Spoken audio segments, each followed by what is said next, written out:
সাহাবীরা এক জায়গায় একত্রিত হয়ে পরামর্শ করছে, হায় রে, আমরা যদি জানতাম কোন আমলটি করলে আল্লাহ খুশি হন, তবে সেই আমলটি করেই আল্লাহকে খুশি করি। আপনারা কি চান না কোন আমলটি আল্লাহ পছন্দ করে?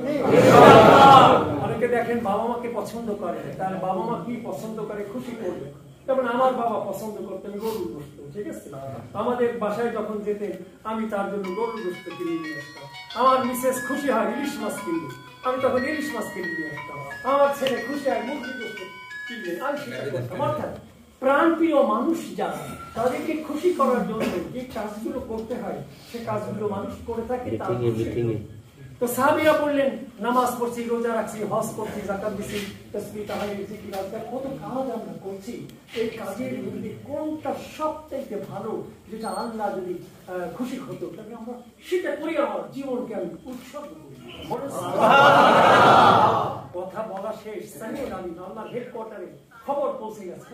আল্লাহ রাব্বুল আলামিন জিবরাইল আমিনকে পাঠিয়েছেন এবং বলছেন, যাও ওইখানে, মানে তফসিরে তাদের জায়গার উল্লেখ নেই। যেমন আমরা এখানে মসজিদের কথা বলছি, ধরেন ওই স্কুলের কোনায় দাঁড়াই আমরা গল্প করতেছি, তারপর আমাকে বলে, শহীদুল তুমি ডাকো স্কুলের কোনায় যারা দাঁড়িয়ে আছে তাদেরকে ডাকো, এখন আল্লাহ সেই ওহী নাযিল করবে। সাহাবীরা আসলেন এবং দেখলেন যে কোরআন নাযিল হবে। কোরআন নাযিল কতগুলো সিমটম ছিল, মৌমাছির মতো গুনগুন গুনগুন শব্দ হলো, রসুলের চেহারা মোবারক একটা ভারী জিনিস নাযিল হচ্ছে, তিনি ভারপ্রাপ্ত হয়ে মুখ থেকে ঘাম ঝরতো।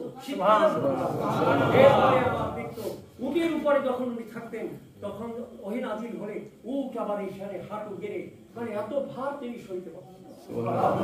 এখনই তোমরাও একটু অবাক, তখন কোরআন নাযিল হচ্ছে আর কোরআন পড়ছেন আল্লাহ রাসূল।